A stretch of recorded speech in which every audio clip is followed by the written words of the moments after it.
What's up, Otters? I'm so excited to talk to you today. I want to talk about a sales process that will absolutely crush it for you and your business. My name is Scott Bartnick. I'm the co-founder of Otter PR, a multi-million-dollar PR agency, and I'm here to help you grow your sales. All right, so let's talk about the sales process and what you're doing. I'm going to focus really more on B2B services and high-ticket sales. So if that's you, please stick around.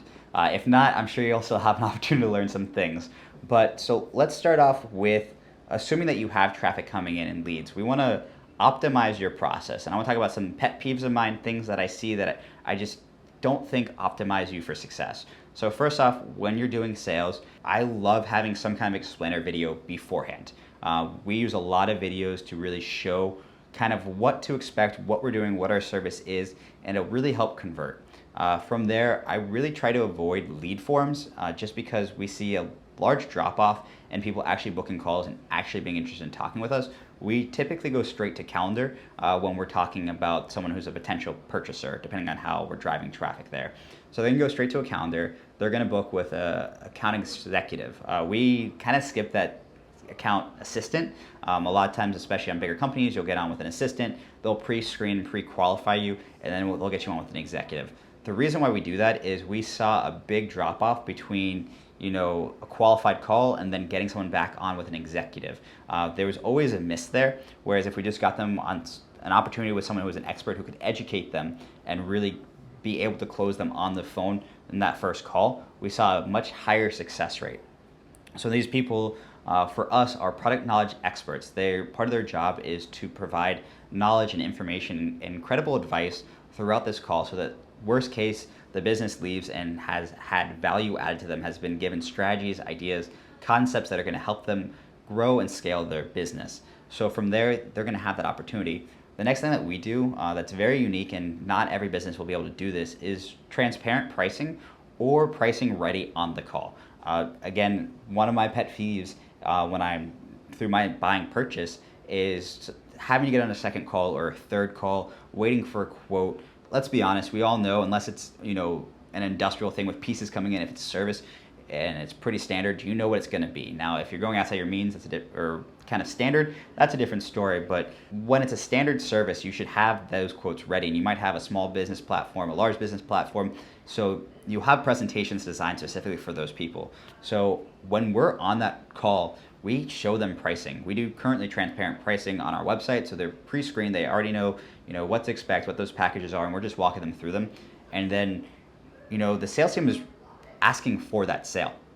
So that's the important thing too that a lot of companies miss, especially ones that are newer to sales, is, how do I get you started today? That's a really powerful question. And then they'll always say, okay, great, yeah, I'm ready to start. Let's get through what's the next step. And we always say, payment is the next step for our clients. So we take payment over the phone, or we do a payment link, we'll send it to them, and we'll walk them through a screen share and make sure that they actually pay and start the service. And then we'll get them to the next step for us, which is a clean handoff to our operations team. So we give them a short onboarding form that they fill out. Once they fill out that onboarding form, then we're going to pass it off to our operations team, and we'll do a strategy call where that sales executive, the person that made the close, is still on that call. So that way you ensure that it's a clean handoff and that everyone's aware of what's going on and no information was dropped.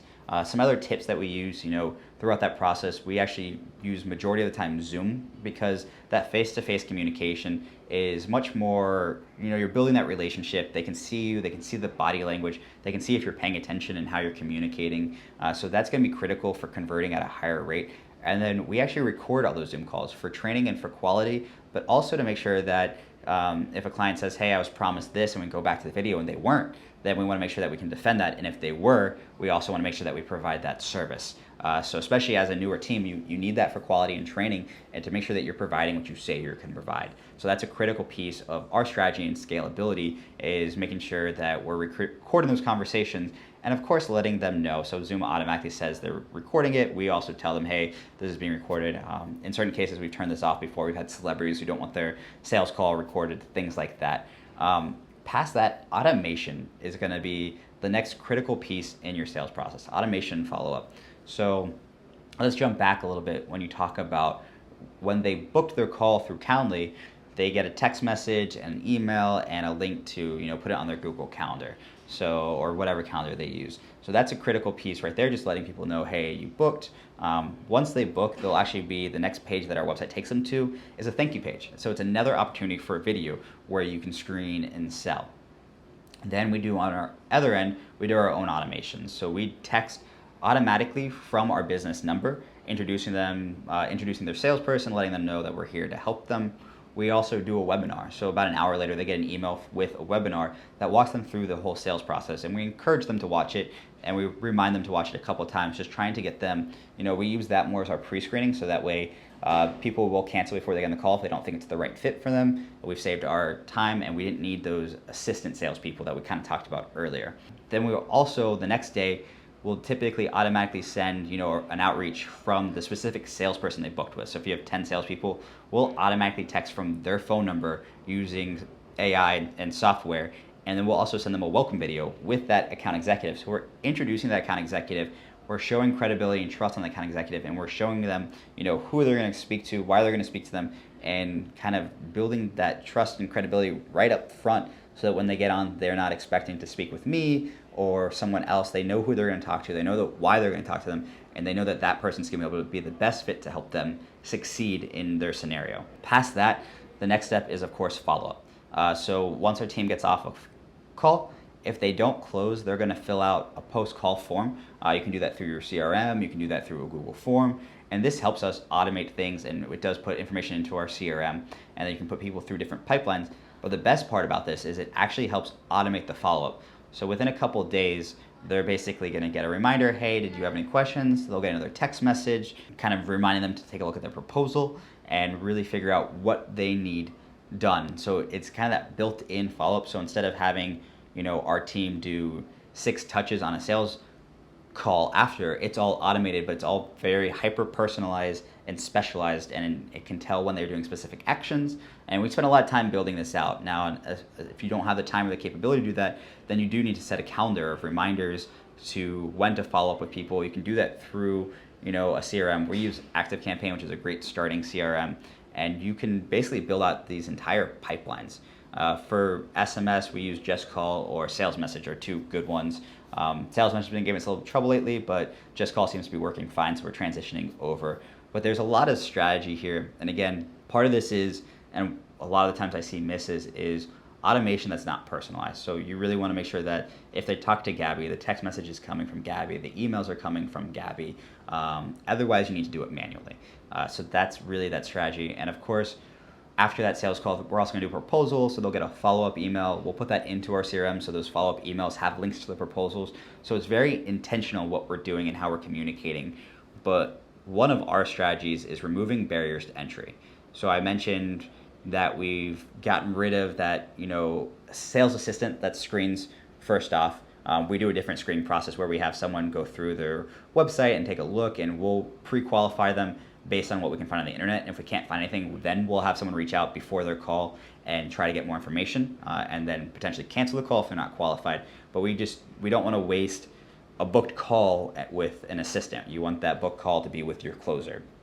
The next thing we do to reduce barriers of entry or barriers to sell, to close, is those transparent pricing. So they know what pricing to expect. They have pre-allocated money in their mind once they get on that phone call with us. And even, on our landing page, it says you need to be able to allocate X amount of money per month to this service, or you're not qualified. So we're dequalifying a lot of people just by our process. So that way we have the right people on our call, and then we give them the ability to purchase right away.